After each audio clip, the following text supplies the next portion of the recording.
우리의 마음과 정성과 뜻을 모아서 오순절 후 세 번째 주일 예배를 하나님께 드리겠습니다. 다 함께 인내성으로 하나님께 나아갑니다.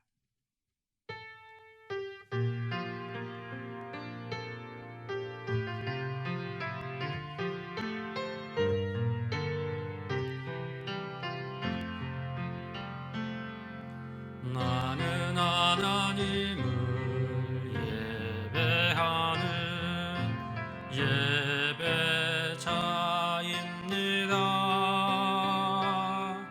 내가 서 있는 곳 어디서나 하나님을 예배합니다.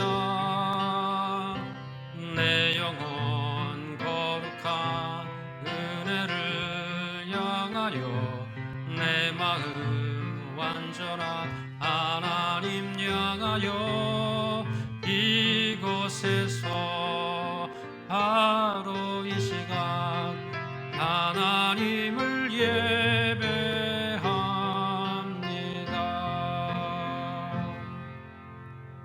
그러므로 형제들아 내가 하나님의 모든 자비하심으로 너희를 권하노니 너희 몸을 하나님이 기뻐하시는 거룩한 산 제물로 드리라. 이는 너희가 드릴 영적 예배니라. 아멘. 좋으신 아버지 하나님, 지난 한 주간도 변함없는 사랑으로 우리를 돌봐주신 은혜에 감사를 드립니다. 거룩한 주일을 맞아 하나님께 사랑받으며 하나님을 사랑하는 주의 거룩한 백성들이 성전에 올라와 예배를 드리오니 이 예배를 받으시고 흠양하여 주옵소서. 우리가 드리는 이 찬송과 기도와 헌물을 받으시고 하나님께서 홀로 영광 받으시고 우리에게는 크신 은혜로 함께하여 주옵소서. 감사드리며 예수님의 이름으로 기원하옵나이다. 아멘. 사도신경으로 신앙을 고백합니다. 나는 전능하신 아버지 하나님 천지의 창조주를 믿습니다. 나는 그의 유일하신 아들 우리 주 예수 그리스도를 믿습니다. 그는 성령으로 잉태되어 동정녀 마리아에게서 나시고 본디오 빌라도에게 고난을 받아 십자가에 못 박혀 죽으시고 장사된 지 사흘 만에 죽은 자 가운데서 다시 살아나셨으며 하늘에 오르시어 전능하신 아버지 하나님 우편에 앉아 계시다가 거기로부터 살아있는 자와 죽은 자를 심판하러 오십니다. 나는 성령을 믿으며 거룩한 공교회와 성도의 교제와 죄를 용서받는 것과 몸의 부활과 영생을 믿습니다. 아멘. 예배를 위해서 박은미 부감 선사님께서 기도 인도해 주시겠습니다.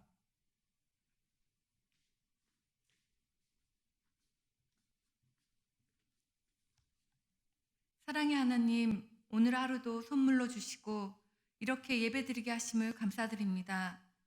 한 주간 아버지의 사랑 안에 머물고 은혜로 살아가게 하심도 감사드립니다.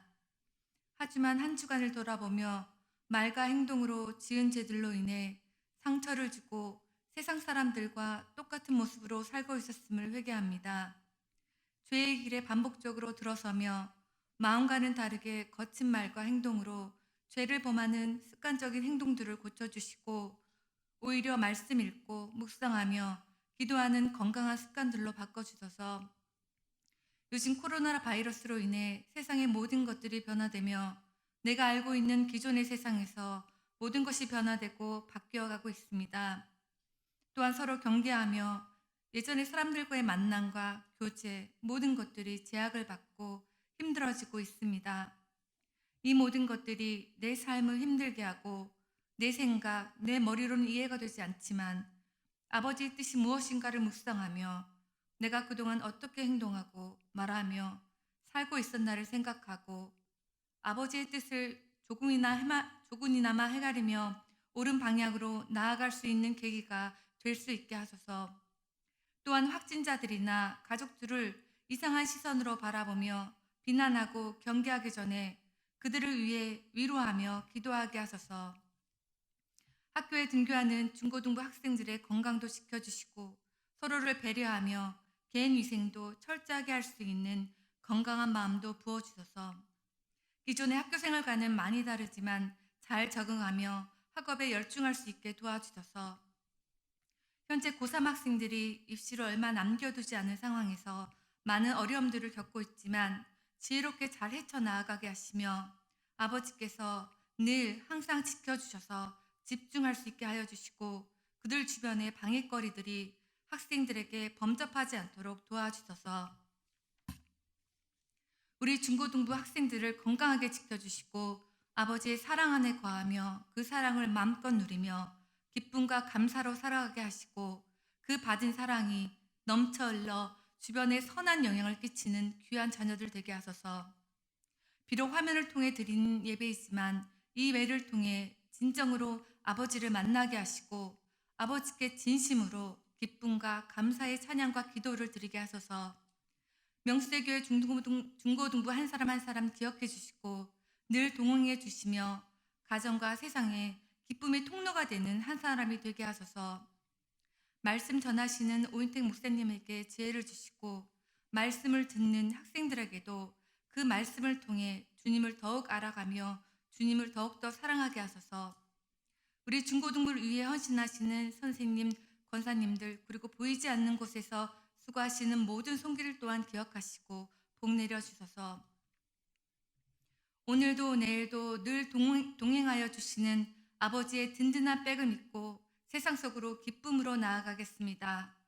늘 아버지 감사합니다가 고백이 되어지는 삶을 살겠습니다. 한 주간 가장 기쁜 날 주님을 만나게 하심을 감사드리며 이 모든 말씀 예수님의 이름으로 기도드립니다.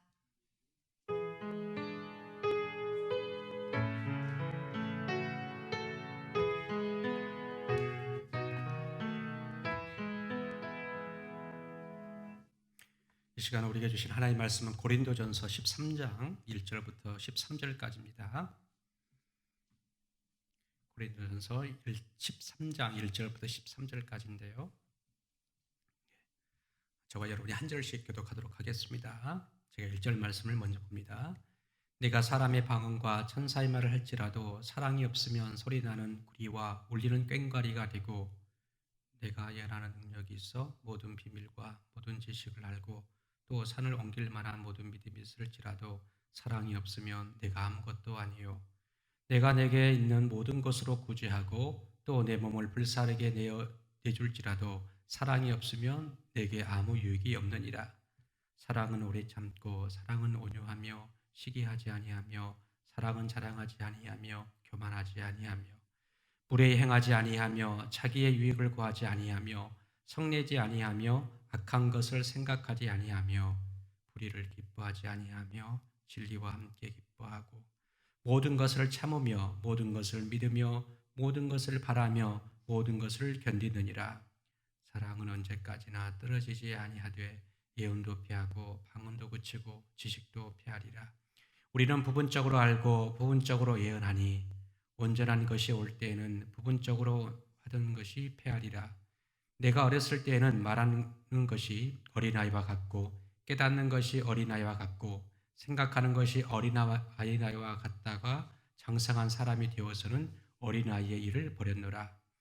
우리가 지금은 거울로 보는 것 같이 희미하나 그때는 얼굴과 얼굴을 대하여 볼 것이요 지금은 내가 부분적으로 하나 그때는 주께서 나를 아신 것 같이 내가 온전히 알리라. 같이 읽습니다.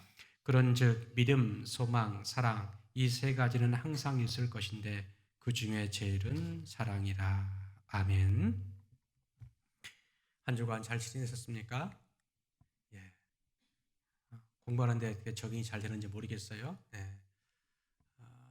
지금 이제 저희 현장 예배는 이제 앞으로 2주 뒤에 있게 되는데 그때까지 건강하게 지내다가 교회에서 뵙기를 바라고 계속 기도해 주시면 좋을 것 같습니다. 자, 이 시간에는 고린도전서 세 번째 시간입니다. 이 고린도전서는 기독교의 가장 핵심적인 주제들을 다루고 있는 책이죠. 여러분 생각나신지 모르겠어요. 기억나신지 모르겠어요. 첫 번째와 두 번째 주제는 십자가와 구원이라고 했죠. 십자가와 구원. 기독교는 이 십자가와 구원이 없이는 성립되지 않죠. 오늘 주제인 사랑도 동일합니다. 기독교를 사랑의 종교라고 하죠. 사랑을 최고의 가치로 여기는 종교라는 것입니다. 오늘 말씀을 통해서 사랑에 관해서 은혜를 나눌까 합니다. 여러분 기억나신지 모르겠어요. 고린도전서의 저자인 사도 바울이 십자가와 구원 이야기를 한 것은 고린도 교회가 가지고 있었던 문제들에 대한 해결책으로 꺼내는 주제들이었어요. 고린도전서는 교회 안에 있었던 문제들에 대한 바울의 답변서라고 했습니다. 이 바울이 에베소라는 지역에서 있었는데 그때 고린도 교회로부터 다양한 여러 가지 문제들의 내용이 적힌 편지를 받고 편지로 답변하여 발송한 거죠. 십자가 이야기를 한 이유는 고린도 교회 내에 있는 파벌 문제 때문이라고 했습니다. 그리고 두 번째는 이 두 번째 주제인 이 구원 이야기는 헬라 철학의 기초 사상인 이 이원론 사상의 영향을 받아 잘못된 구원론에 빠져 있는 고린도 교회를 교정하기 위해 꺼내든 카드였어요. 오늘 사랑이라는 주제를 꺼내든 이유도 동일한 맥락입니다. 문제를 제시하고 문제에 대한 해결책으로 이 사랑 이야기를 한다는 거예요. 자, 1장에서 자기들이 좋아하는 지도자를 중심으로 파벌을 형성했다고 했습니다. 이번에는 자기들이 가지고 있는 은사를 중심으로 자랑하고 다른 은사자들을 멸시하는 그런 문제가 생긴 거죠. 파벌을 형성한 겁니다. 은사파는 적어도 4개 파 내지 9개 파인 것으로 보여요. 우리가 읽은 이 13장 1절부터 2절까지 보면 4개의 은사가 나옵니다. 그리고 그 앞장에 보면 12장에 보게 되면 총 9개의 은사가 나오기 때문입니다. 먼저 은사에 대한 개념을 알아야 됩니다. 여러분, 은사란 하나님께서 예수 그리스도를 믿는 모든 사람들에게 골고루 나누어 주어지는 하나님의 선물입니다. 그래서 선물의 개념부터 알아야 돼요. 이 선물은 선물을 주는 자가 받는 자의 상황과 형편을 고려해서 필요하다라고 생각하는 것을 맞게 나눠주는 거예요. 받는 자의 성격과 기질을 판단해 주시는 거죠. 받는 자 입장에서 어떨까요? 그러면 어떠한 대가를 지불하는 것이 없어요. 받는 자 입장에서는 공짜입니다. 그러기에 받는 자 입장에서는 내가 어떤 은사를 받았든지 간에 불평이나 원망을 해서는 안 되는 거예요. 오직 해야 될 것은 감사뿐이죠. 그런데 문제가 뭘까요? 하나님과 나와의 1대1 관계에서 생각하면 감사해요. 나에게 주어진 은사가 어떤 은사이든지 간에 하나님이 나에게 주신 은사에 대해서 감사합니다. 근데 문제는 내 옆에 있는 다른 친구들이 내가 가지고 있는 은사와 비교해서 내가 가지고 있는 은사가 마음에 들지 않으면 이 감사한 마음에서 불평의 마음으로 변한다는 데 있어요. 예를 들면 이런 거죠. 설 명절날 할머니 댁에 가서 세배를 했습니다. 세배를 했는데 세뱃돈을 5만 원을 받았어요. 5만 원을 받을 때 감사하고 기뻤잖아요. 근데 내 옆에 있는 동생이나 형, 오빠가 10만 원을 받은 거예요. 그럼 어째요? 어떻게 돼요? 이 감사한 마음에서 갑자기 급짜증이 몰려오면서 불평하기 시작하게 되는 거예요. 여러분 잘 생각해 보세요. 이 선물은 비교의 대상이 아니에요. 선물을 받고 난 후 우리가 취해야 할 태도는 오직 감사뿐이에요. 자, 은사는 비교의 대상이 아니에요. 자, 은사라는 단어는 그 영어로 선물을 의미하는 영어의 기프트라는 단어를 씁니다. 값없이 받는 선물이죠. 그러니 비교의 대상이 될 수 없고 경쟁의 대상이 될 수 없는 거예요. 그런데 고린도 교회는 어떻게 해요? 자기가 가지고 있는 은사를 가지고 우쭐하거나 멸시하거나 이런 팔을 형성했다는 거예요. 성경에는 다양한 은사가 나옵니다. 12장 8절부터 10절까지 보면 총 9개의 은사가 나오는데 9개를 보시면 시간상 그냥 요약해서 나옵니다. 지혜의 말씀, 지식의 말씀, 믿음, 병 고치는 은사, 능력 행함, 예언함, 영들을 분별함, 각종 방언 방언들 통역함. 이것이 바로 고린도 전서의 12장에 나와 있는 9가지의 은사들이에요. 그리고 이 다양한 은사들, 이 9개의 은사들을 이제 오늘 본문에 있는 13장에서는 4가지 은사들로 다시 압축하여 다시 소개합니다. 13장 1절 말씀 볼까요? 13장 1절을 보시면 내가 사람의 방언과 천사의 말을 할지라도 사랑이 없으면 소리나는 구리와 울리는 꽹과리가 되고, 자, 첫 번째 은사가 뭐냐면 방언 이야기라는 거예요. 아까 이 방언은 9개의 12장에 있는 9개의 은사들 중에 하나예요. 가장 먼저 방언 이야기를 하는 거예요.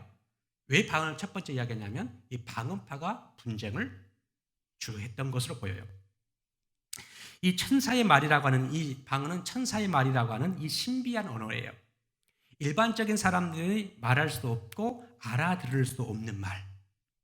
오직 방언의 은사를 가진 자만이 자의 입에서만 나오는 말로서 아주 신비한 언어예요. 신비한 언어로 하나님만 알아들을 수 있는 거예요. 심지어 방언을 하는 사람도 그 방언의 내용을 알 수가 없어요. 그래서 이 9가지 은사 중 있었던 이 12장에 보면 방언 통역의 은사가 있다고 그랬죠. 방언의 은사를 받은 자는 방언의 통역함을 은사를 받아야 된다. 받으면 좋다라고 말해주고 있는 거예요. 이어서 2절을 보면 3가지 은사가 동시에 나옵니다. 2절을 보시면 내가 예언하는 능력이 있어 모든 비밀과 모든 지식을 알고 또 산을 옮길 만한 모든 믿음이 있을지라도 사랑이 없으면 내가 아무것도 아니에요. 먼저 예언하는 능력이에요. 예언. 그리고 중간쯤 보면 지식. 이 3번째 은사고요. 4번째는 믿음이에요. 믿음. 자, 먼저 예언의 은사에 대해서 살펴보겠습니다. 여러분, 예언하면 오해하면 안 됩니다. 이 예언은 크게 2가지로 나눌 수 있어요. 첫 번째는 우리가 보통 예언 그러면 점술적인 언어로 생각해요. 너는 몇 년 후에 뭐가 될 것이다. 무슨 일이 일어날 것이다. 자, 이러한 미래의 일들을 예고하는 것을 예언이라고 생각하는데 맞아요. 이것도 하나의 예언입니다. 그러나 그런 일은 크게 드물어요. 아주 가끔 특별한 교훈을 제하고는 이런 예언은 거의 없습니다. 또 다른 예언이 있어요. 이 2번째 예언은 이 성경에 이미 계시된 말씀으로 하나님의 뜻을 교회 공동체에게 전하는 메시지. 오늘날의 언어로 우리가 알아들을 수 있는 쉬운 말로 설명하는 것, 이것이 예언입니다. 자, 이 예언이 바로 설교라는 거죠. 설교. 전자의 예언은 작은 예언이라면 후자의 예언은 큰 예언이라고 할 수 있어요. 우리가 집중해야 할 예언은 이 후자의 예언입니다. 이 2가지 예언을 한자어로도 이게 구분이 돼요. 보시면 둘 다 동일하게 한자어로 예언이에요. 전자의 예언은 미리 예자를 쓰게 되는 예언이고요. 이 후자의 예언은 맡길 예자예요. 하나님의 말씀을 맡겠다라는 뜻이에요. 미리는 것은 미리 알려준다라는 의미가 있는 거죠. 근데 우리가 주목해야 될 것은 뭐냐면 이 후자의 예언인 이 맡길 예의 이 예언이라는 거죠.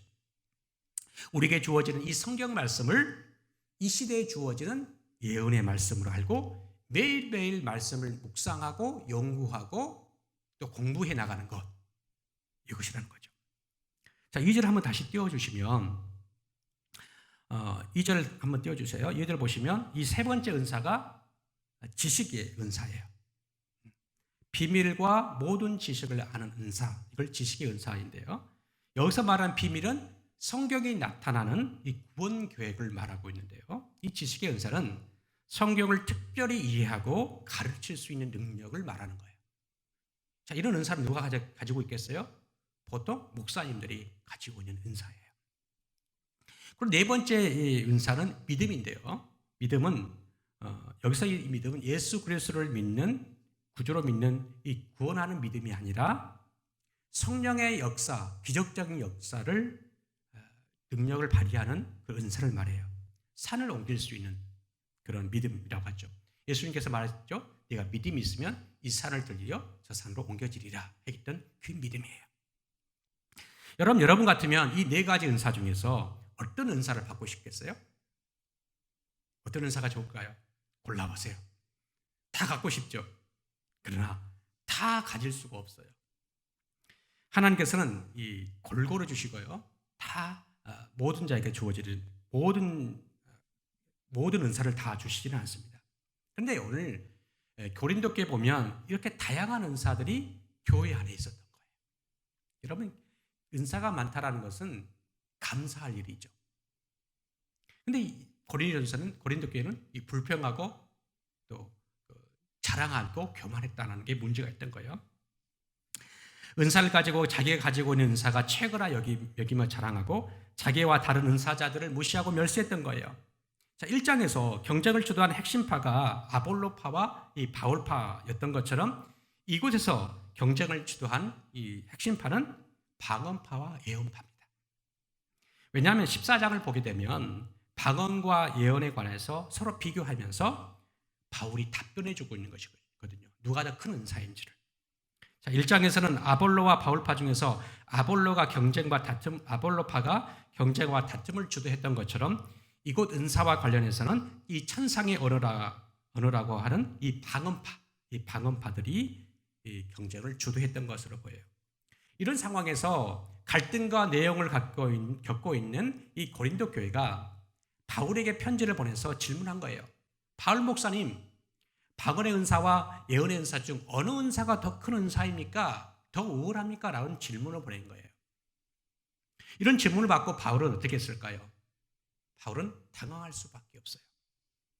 이런 질문과 같아요. 여러분이 삼촌 집에 갔어요. 집에 놀러 갔는데 갑자기 삼촌이 여러분을 보고 애야, 부모님 중에 아빠가 좋아, 엄마가 좋아? 그럼 어떻게 대답합니까? 참 대답하기 곤란하잖아요. 바로 이와 같아요. 분명 아이들은 둘 중에 누가 좋아요? 마음속으로 알고 있죠. 사실 있죠. 어떤 사람은 아빠가 좋은 사람이 있고 어떤 사람은 엄마가 좋은 사람이 있어요. 근데 좀 어린아이 같은 사람은 그 사실대로 말합니다. 근데 조금 지혜로운 아이는 어떻게 말해요? 둘 다 좋아. 이렇게 말하는 거거든요. 자, 이 사실을 알고 있지만 부모님 면전에도 사실을 말하면 참 곤란해지는 거예요. 그러면 아까 말했듯이 이 회피하기 위해서 둘 다 좋다라고 말해주는 것이죠. 자, 바울도 동일하게 지혜롭게 대답하는 거예요. 방언파가 더 큰 은사입니까? 예언파가 더 큰 은사입니까? 라는 질문을 받고 이 바울도 지혜롭게 대답해요. 근데 아까 조금 전에 말했듯이 아이는 사실을 말하지 않아도 돼요. 조금 거짓말 섞어도 되잖아요. 근데 사도 바울은 거짓말 하면 됩니까? 안 됩니까? 거짓말 할 수 없는 거예요. 사실만을 말해야 되는 거예요. 그런데 사실이 있어요. 사실을 말하면 안 되니까 길게 말을 돌려가면서 논리적으로 설명하면서 14장이 가서야 그 이야기를 하는 거예요. 자, 이 은사와 관련해서 12장부터 이야기한 거예요. 12장, 13장, 14장이 이 은사와 관련된 주제들인데요. 14장에서 답변해 줍니다. 그리고 12장부터 13장까지는 이제 그 논리를 설명해 나가는 거예요. 어떤 은사가 더 큰 은사인지를 미리 말하기 전에 논리적으로 그 이야기를 한다는 거죠. 그래서 12장에 보게 되면 은사는 다 한 분, 성령 하나님으로부터 나온다라고 말을 먼저 합니다. 성령 하나님 한 분에게서 조금 전 나왔듯은 9개의 성령의 다양한 은사가 나왔다라고 설명하는 거예요. 쉽게 말하면 이거죠. 한 부분 밑에서 여러 명의 자녀들이 나왔습니다. 그렇죠? 다 다르게 생겼지만 어때요? 한 가족이죠. 마찬가지예요. 성령의 은사도 성령 하나님이라는 그 하나님으로부터 다양하게 나온 은사들이에요. 여러분, 그런데 한 부모 밑에서 자식이 나오면 다 똑같습니까? 안 똑같죠? 다 다릅니다. 성격도 다르고 모양도 다르고 생김새도 다르고 다 달라요. 아이들도 엄마, 아빠 중에서 더 좋아하는 부모가 있듯이 아이들 중에도 더 예쁜 아이가 있을까요, 없을까요? 부모들이 생각했을 때 이 애들 중에 더 예쁜 아이가 있거든요. 그렇다고 이 부모가 아이들에게 표신하게 사랑을 말로나 행동으로 표현할 수 없는 거죠. 왜냐하면 더 예쁘다고 칭찬하는 아이는 우쭐댈 수 있고 덜 예쁨 받는 아이라고 한 아이는 상처받고 의기소침해질 수밖에 없기 때문이죠. 이것과 마찬가지로 바울이 그렇게 설명을 한 거예요. 바울은 두 은사, 방언과 예언의 은사 중 더 큰 은사가 있어요. 14장에 보면 이 두 은사 중에 누가 더 큰 은사냐면 예언의 은사가 더 큰 은사예요. 곧바로 바울이 그들의 질문에 예언이 더 큰 은사라고 대답하지 않는 이유는 자신들이 최고의 은사로 여겼던 이 방언파는 의기소침해질 것이고 반대로 예언파는 그것 봐라며 우쭐댈 수 있기 때문이에요. 곧바로 대답하면 가뜩이나 은사 문제로 인해서 갈등을 겪고 있는 교회 문제를 해결해 주는 것이 아니라 오히려 갈등만 부추기는 것이기 때문에 바울은 돌려가면서 지혜롭게 길게 설명한 겁니다. 여러분, 우리가 은사와 관련해서 알아야 할 것은 은사는 큰 은사와 상대적으로 작은 은사가 있다는 거예요. 똑같지 않습니다. 다릅니다. 12장 31절을 한번 보세요. 12장 31절 보시면 너희는 더욱 큰 은사를 사모하라. 내가 또한 가장 좋은 길을 너희에게 보이리라. 자, 이 말은 더욱 큰 은사를 사모하라 그랬죠? 이 말은 더욱 큰 은사가 있다는 말이에요. 그렇기 때문에 더욱 큰 은사를 사모하라 라고 말한 거죠. 우리말 성경에는 더욱 큰 은사라고 그냥 단수로 표현되어 있지만 이 원어상으로는 더욱 큰 은사들이에요. 복수입니다. 불특정 은사들이 있다는 거예요. 더 큰 은사들이. 방언과 예언 중에 이 둘 중에 누가 더 큰 은사냐면 예언이 더 큰 은사예요. 예언을 포함해서 다른 은사들보다 더 큰 은사들이 있다는 것을 말해주고 있는 말씀이라는 거예요. 자, 바울의 논리는 이렇습니다. 모든 은사는 하나님으로부터 나와 있지만 차이가 있다는 거예요. 차이가. 그렇다고 오해해서는 안 됩니다. 차이는 있되 차별은 없어요. 그 의미를 아시겠어요? 차이는 있으되 차별은 없어요. 왜 그렇습니까? 하나님으로부터 나와 있기 때문에 차이는 분명히 있죠. 그러나 차별은 없어요. 자, 그렇다면 더 큰 은사와 더 작은 은사를 구분하는, 나누는 기준이 뭘까요? 다른 말로 차이를 만들어내주는 기준은 뭘까요? 여러분, 은사는 다 소중합니다. 그리고 다양해요. 이 다양하기 때문에 서로 상호 보완적이에요. 상호 보완적. 하지만 은사는 중요도와 역할 면에 있어서 차이가 있다는 거예요. 자, 어떤 차이 말을 말하냐면요. 어떤 은사가 교회를 위해서 더 유익한가? 이것이 기준이에요. 뭐라고요? 공동체를 말하는 거예요. 개인이 아니라 어떤 은사가 교회의 공동체에 더 크게 유익한가가 기준되는 거예요. 보세요. 방언은 하나님과 1대1의 교제할 때 쓰여지는 경건의 은사예요. 개인적으로 유익한 거예요. 근데 예언은 말씀으로 공동체의 설교나 교육을 통해서 교회에 유익을 주는 거예요. 자, 그렇다면 어떤 게 더 큰 은사라고요? 예언이 더 큰 은사라는 거예요. 왜? 공동체에 더 큰 유익을 주기 때문이에요. 자, 14장 4절 보시면 그 이야기를 하는 거예요. 14장 4절 보시면 방언을 말하는 자는 자기의 덕을 세우고 예언하는 자는 교회의 덕을 세운다. 다르죠? 방언은 개인에게 유익한 거예요. 그리고 예언은 교회에게 유익한 거예요. 자, 그리고 14장 1절을 보시면 또 이런 말 하죠. 사랑을 추구하며 신령한 것을 사모하되 특별히 예언을 하려고 하라. 방언도 해야 되지만 더 중요한 것은 예언을 하도록 하라라고 말해주고 있는 거예요.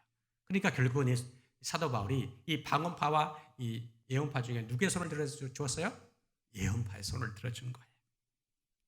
그리고 19절에도 정확히 말합니다. 14장 19절을 보면 그러나 교회에서 내가 남을 가르치기 위하여 깨달은 마음으로 5마디 말하는 것이 1만 마디 방언으로 말하는 것보다 나으니라. 결정적으로 예언의 손을 들어주고 있어요. 자, 교회에서 내가 남을 가르치기 위하여 깨달은 마음으로 5마디 말하는 것, 이것이 예언이에요. 예언의 아까 조금 전에 말했듯이 큰 예언의 정의라는 거죠. 우리가 말씀을 지금 공부하고 있고요. 설교를 듣고 있고 큐티를 하고 우리가 공부를 하는 이유는 바로 이런 거였어요. 알아야 되는 것이죠. 교회에 어떤 것이 더 유익한지를 알아야 된다는 거죠. 자, 예언에게 손을 들어주기 전에 오늘 본문이 있는 거예요. 13장이 있다는 거죠. 그렇다면 왜 사랑 이야기를 꺼내는 것일까요? 1장에서 파당 문제의 근본 해결책이 무엇이었습니까? 십자가였어요. 그리고 12장부터 14장의 은사 문제의 근본 해결책은 사랑입니다. 사랑이 있으면 은사 문제로 다툴 일이 없다라는 거예요. 왜 다투느냐? 무엇 때문에요? 사랑이 없기 때문이에요. 다시 1절부터 3절까지 보면 그 의미를 다시 한번 볼 수 있죠. 1절 한번 보세요. 13장 1절. 내가 사람의 방언과 천사의 말을 할지라도 사랑이 없으면 소리나는 구리와 울리는 꽹과리가 되고. 여러분, 방언의 은사는 천상의 언어예요. 천사의 언어예요. 여러분 생각해 보세요. 우리 인간이 이 신비한 언어를 말한다는 거, 지금도 그렇잖아요. 사람이 추구하거든요. 신령한 것들을 추구하거든요. 신비하다. 그러면 어떻게 해요? 우쭐할 수 있어요. 그런 이 천사의 언어이지만 갈등과 혼란을 일으키는 이 방언도 사랑의 마음으로 사용하지 않으면 이방 종교의 기도와 다를 바 없이 시끄럽기만 하고 아무런 의미 없는 소음이라는 거예요. 여러분, 방언이 소음이라는 거예요. 소음. 여러분, 무속인들을 아시죠? 이 무속인들이 하는 행위 보신 적 있는지 모르겠어요. 그들이 섬기는 귀신들이 있어요. 무속인들. 그들이 섬기는 귀신을 불러내기 위해서, 예배하기 위해서 그들이 하는 행위가 뭔지 아시죠? 꽹과리를 치고 붓과 장구를 칩니다. 그러니까 꽹과리와 붓과 장구를 치는 이유는 그들이 섬기는 신을 불러내기 위한 주술 행위예요. 기도 행위예요. 예배 행위예요. 그런데 우리가 가지고 있는 이 천상의 언어라고 하는 이 방언의 언어를 가지고 있는 사람이, 은사자가 자기 은사가 최고라고 여기면서 사랑 없이 다른 은사자들을 향해서 비방하고 멸시하고 조롱한다면 이 무속인들이 기도하는 행위와 예배하는 행위와 무엇이 다를 것이냐라고 말해주고 있는 거예요. 똑같다라는 거예요. 방언을 하는 사람이 사랑이 없으면 그 은사는 아무런 의미 없는 시끄러운 소음에 불과하다는 거예요. 자, 2절도 보세요. 2절 보시면 내가 예언하는 능력이 있어 모든 비밀과 모든 지식을 알고 산을 옮길 만한 모든 믿음이 있을지라도 사랑이 없으면 내가 아무것도 아니에요. 여러분, 1절에 말하는 방언만 그러는 게 아니에요. 방언의 은사와 경쟁이었던 이 예언의 은사자도 동일한 마찬가지예요. 사랑이 없으면 아무것도 아니에요. 성경책에 말씀을 풀어내주고 이걸 가지고 구원 계획을 말해주고 하나님이 어떤 분이야 라고 설명해주고 설교할 수 있지만 그 지식의 은사와 예언의 은사로 사랑이 없으면 아무것도 아니다. 목사에게 말하는 거죠. 지식의 은사도 산을 옮길 만한 정도의 믿음의 은사자도 사랑이 없으면 아무것도 아니다.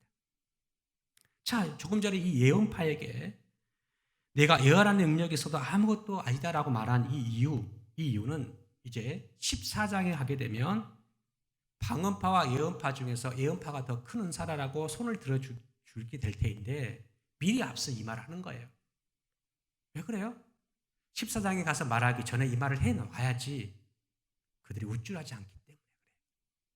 경고하는 거죠, 미리.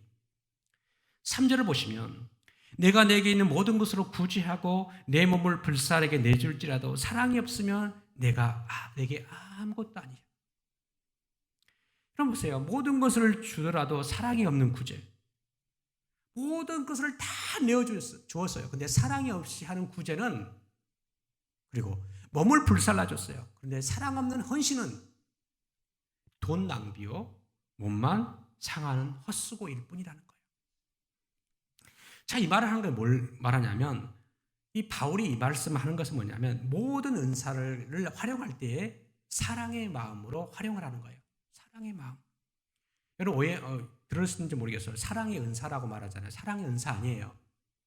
최고의 은사가 아니에요. 아까 말했듯이요. 12장 31절에는 최고의 은사들이라고 했죠. 더욱 큰 은사라고 했죠. 더욱 큰 은사들 복수라 그랬어요. 사랑의 은사라고 한다면 단수를 써야 되는데 그게 아니고요. 사랑은 은사를 말하는 게 아니고 수많은 은사들을 활용하는 방식이 바로 사랑이에요. 아무리 큰 은사들을 많이 가지고 있다 할지라도 9개 은사를 다 가지고 하나 주시는 모든 은사들을 가지고 있더라 하더라도 사랑이 없으면 아무것도 아니다 라고 말해주고 있는 거예요. 왜 그렇습니까? 하나님이 사랑이기 때문이에요.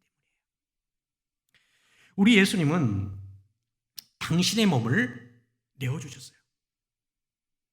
사랑했기 때문에. 여러분, 하나님이 예수님에게 명령했죠. 십자가를 지라고 했죠. 근데 만약에 예수님이 십자가를 질 때 하지 못해서 그리고 억지로 했다면 그게 사랑입니까? 아니죠. 분란 명령에 있었고 예수는 순종했지만 그 순종 안에 사랑이 없었다면 불가능하거든요. 우리 예수님은 어떻게 해요? 저와 여러분을 사랑했기 때문에 십자가에 달리신 거예요. 그래서 13장 그 마지막 절에 보면 아주 유명한 말씀을 하죠. 13장 13절 말씀 보세요. 13장 13절 보시면 그런즉 믿음, 소망, 사랑 이 세 가지는 항상 있을 것인데 그 중에 제일은 사랑이다. 이 땅에 살면서 우리는 믿음이 필요해요. 이 세 가지 중에 믿음도 필요하고요, 소망도 필요하고요, 사랑도 필요해요. 이 땅을 살 때. 여러분, 우리가 왜 이 땅에 살면서 믿음이 필요합니까? 그 이유는 뭐냐면 이 보이지 않는 하나님을 믿는 믿음이 필요한 거예요. 그리고 우리가 소망이 필요해요. 어떤 소망이냐면 이 보이지 않는 하나님을 보게 될 것이라는 이 소망이 필요해요. 그래서 이 땅을 살 때에 믿음과 소망은 우리에게 꼭 필요한 거예요. 하지만 주님께서 이 땅에 오시잖아요. 다시 재정하면 그때 천국이 완성되거든요. 천국이 완성되면 더 이상 믿음과 소망은 필요 없어요. 보이지 않는 하나님을 그때는 얼굴과 얼굴을 대면하여 보이기 때문이에요. 이제 더 이상 보이지 않는 하나님을 대면하게 볼 것이라는 이 소망도 필요 없어요. 왜냐하면 하나님 이미 얼굴과 얼굴로 대면하기 때문에. 믿음과 소망이 이 땅에 살 때만 필요해요. 동일하게 은사도 이 땅에 살 때만 필요해요. 천국 가면 믿음과 소망 이런 거 필요 없고요. 은사도 필요가 없어요. 방언도 필요 없고요. 예언도 필요 없어요. 그 13장 말씀이 나오죠. 예언도 다 피한다. 필요가 없는 거예요. 오직 사랑만 필요해요. 사랑은 이 땅에서도 필요하고 천국 가서도 필요한 거예요. 그러니까 이 땅에서 주어진 이 사랑은 뭐예요? 예수 그리스도를 사랑하는 마음. 그리고 예수 그리스도를 사랑하는 그 마음으로 형제를 사랑하는 마음. 형제를 사랑하고 교회를 사랑하면 자기가 가지고 있는 은사 때문에 남을 멸시할 수 없는 거예요. 그럴 때문에 사랑이 필요한 것이고요. 천국 가서도 이 사랑은 더욱더 풍성하게 커지는 거예요. 그래서 우리는 이 땅에 살면서 더욱더 사랑하는 연습을 많이 해야 되는 거예요. 많이 주기도 하고 베풀기도 하고 사랑하는 것. 여러분, 이 땅을 살면서 우리 서로 사랑하며 삽시다. 은사를 활용하는 데에 사랑을 하지 않고 해야 하고 하나님의 자녀들인 우리 믿음의 식구들인 이 형제들끼리도 사랑해야 합니다. 예수님의 제자 중 한 명인 요한이 이런 말을 합니다. 눈에 보이지 않는 형제를 사랑하지 않는 자가 어찌 보이지 않는 하나님을 사랑할 수 있겠느냐. 반문을 하죠. 하나님께서 우리에게 붙여주신 형제들을 사랑해야 합니다. 그리고 방언판이 예언판이 누가 더 큰 은사이니라며 서로 다투거나 경쟁해서도 안 되고요. 우월의식과 열등의식에 빠져서도 안 됩니다. 오직 우리는 서로 사랑하며 은사를 활용해서 교회를 세워가야 합니다. 이런 은사는 나의 유익을 위해서 주신 것이 아니에요. 선물이에요. 값없이 주신 선물이에요. 그렇기 때문에 나를 위해서 사용하라고 주어진 은사가 아니고 공동체의 유익을 위해서 그리고 나의 영광이 아닌 하나님의 영광을 위해서 사용하라고 주신 은사예요. 사랑하는 은사와 없는 사용은 교만하게 되고 자기 자랑에 빠지게 되고 분쟁만 낳을 뿐입니다. 결국 이 자기 자랑은 하나님이 가장 싫어하는 우상 숭배입니다. 그리고 하나님의 나라와 교회를 무너뜨리는 행위가 되죠. 그래서 모든 갈등과 분쟁의 해결의 답은 사랑입니다. 여러분, 사랑이 풍성해지는 저와 여러분 되시길 축복합니다. 그리고 이 은사를 교회 안에서만 한정 지을 필요 없어요. 여러분이 가지고 있는 거 있어요. 또 다른 이 은사가 있습니다. 그 재능이라 그래요. 물론 교회의 은사와 세상의 재능은 다릅니다. 근데 비슷한 면도 있죠. 여러분이 가지고 있는 사람인 IQ가 다 동일하지도 않아요. 그렇죠? 지식의 이 차이가 있어요. 그리고 건강의 차이도 있어요. 그렇죠? 언어를 구사하는 능력에도 차이가 있어요. 모든 사람은 차이가 있어요. 그러면 그것이 누구 겁니까? 여러분 좋은 대학에 가고 열심히 공부할 수 있는 능력을 주고 좋은 직장을 얻을 수 있는 능력 누가 주었어요? 내 거 아니에요. 내가 좋은 대학을 들어갈 수 있었던 것은 내가 열심히 공부한 것 같지만 그 노력도 하나님이 주신 은사예요. 그리고 내가 열심히 공부한 것 같지만 아무리 공부해도 안 되는 사람도 있잖아요. 그럴 때 그 지식은 누가 주었어요? 하나님이 주신 지식이에요. 그 지식을 가지고 그 노력과 지식을 가지고 좋은 대학에 갔어요. 그 좋은 대학에 들어가서 누구의 노력, 누구 때문이에요? 나 때문이 아니에요. 하나님이 지식과 노력을 주셨기 때문이에요. 그렇죠? 그리고 좋은 직장에 갔어요. 좋은 직장에 갈 수 있는 모든 것도 누가 주었어요? 나의 노력과 나의 지식과 의지가 아니에요. 모든 것을 하나님이 주신 거예요. 그렇기 때문에 내가 돈을 많이 가지고 부자가 되고 내가 어떤 사회에 중요한 인사가 되었다 할지라도 자랑해서는 안 돼요. 그리고 나보다 낮은 사람들을 멸시해서도 안 돼요. 왜 그래요?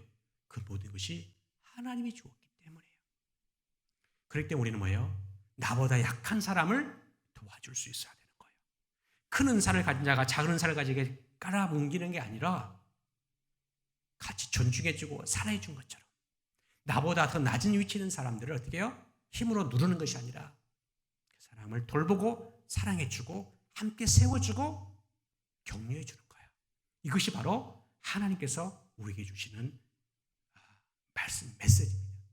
그렇기 때문에 아무리 큰 사람이 되어졌다 할지라도 사랑이 없으면 아무것도 아니에요. 여기서 아무것도라고 표현하는 것은 아무 사람도라고 말하지 않고 사물로 표현하는 거예요. 아무런 사람이 아니라 아무것도 아니에요. 그만큼 낫다라는 거예요. 여러분 정말로 하나님께 사랑받고 존중받는 그런 사람이 되시길 축복합니다. 낮은 위치에 있더라 할지라도 높은 위치에 있더라 할지라도 내 안에 사랑이 풍성해지는 그런 삶을 살아가시기를 축복합니다. 그럴 때 하나님께서 여러분을 보시고 영광 받으실 겁니다. 이 마음을 가지고 한 주간 살아가는 저와 여러분 되시기를 주의 이름으로 축복합니다. 기도하겠습니다. 좋으신 아버지 하나님, 어느 누가 더 큰 은사를 가지고 있는가? 교회 안에 분쟁이 일어나고 싸움이 일어나고 서로 헐뜯고 무시하고 멸시하고 우쭐해대는 이 고린도 교회의 처방전은 사랑이라는 처방이었습니다.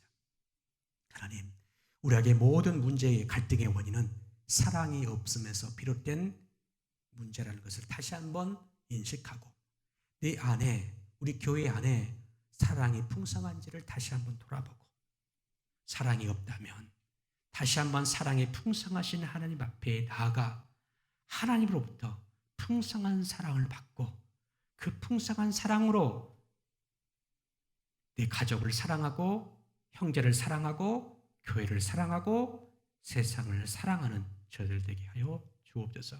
나에게 주어지는 지식과 지혜와 건강과 물질과 시간과 부와 모든 것을 들여서 세상을 살리는 사랑의 메신저들이 다 될 수 있도록 역사하여 주옵소서.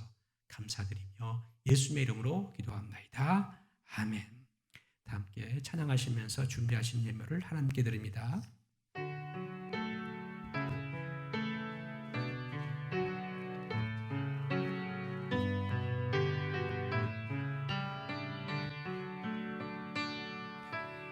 내게 있는 향유로 주께 가져와 그 발 위에 힘 맞추고 깨뜨립니다. 나를 위해 험한 산길 오르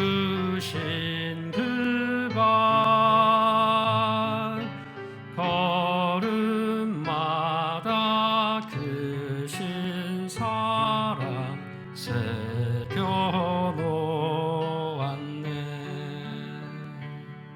좋으신 아버지 하나님, 우리의 마음과 정성과 뜻을 다 들여서 이 작은 물질에 모든 것을 담아서 하나님께 드립니다. 이 예물이 쓰이는 곳곳마다 하나님의 사랑이 드러나게 하시고 그 사랑으로 죽어가는 영혼들이 살아나는 귀한 데 사용되어질 수 있도록 인도하여 주옵소서. 드리고 싶으나 드리지 못한 자들의 형편과 처지를 헤아려 주시고 드릴 수 있는 믿음과 또 드릴 수 있는 또 산업도 허락하여 주옵소서. 감사와 찬양 올려드리며 예수님의 이름으로 기도합나이다. 아멘. 자, 이 시간에는 설교 말씀을 듣고 풀어보는 퀴즈 시간입니다. 퀴즈 한번 내주시겠습니다. 예. 가로 안에 공통적으로 들어갈 단어는 무엇일까요? 그런즉 믿음, 소망, 땡땡 이 세 가지는 항상 있을 것인데 그 중에 제일은 땡땡이다. 같은 단어예요. 한 단어. 예. 두 글자, 두 단어입니다. 뭐라 그러죠? 두 땡땡. 예. 알겠죠? 믿음, 소망, 땡땡. 답을 해주셔가지고 9시까지 보내주시면 이 선물 드립니다. 지난주에 이 선물 나가려고 했는데 선생님이 잘못 보냈어요. 그래서 이번에 떡볶이로 하기로 했으니까 꼭 선물 받으시고, 지난주에 안 하신 분들이 많던데 이번에는 인증샷을 꼭 좀 보내주시면 좋을 것 같습니다. 축도로 예배를 펴겠습니다. 이제는 나를 위해서 십자가에 죽으신 우리 주 예수 그리스도의 은혜와 그 아들을 아낌없이 내어주신 하나님의 사랑하심과 성령의 교통하심이 사랑의 마음을 가지고 교회를 사랑하고 가족을 사랑하고 세상을 사랑하기로 결단하고 다짐하는 주의 거룩한 무리들 가운데 이제로부터 영원까지 함께 하시기를 간절히 축원하옵나이다. 아멘.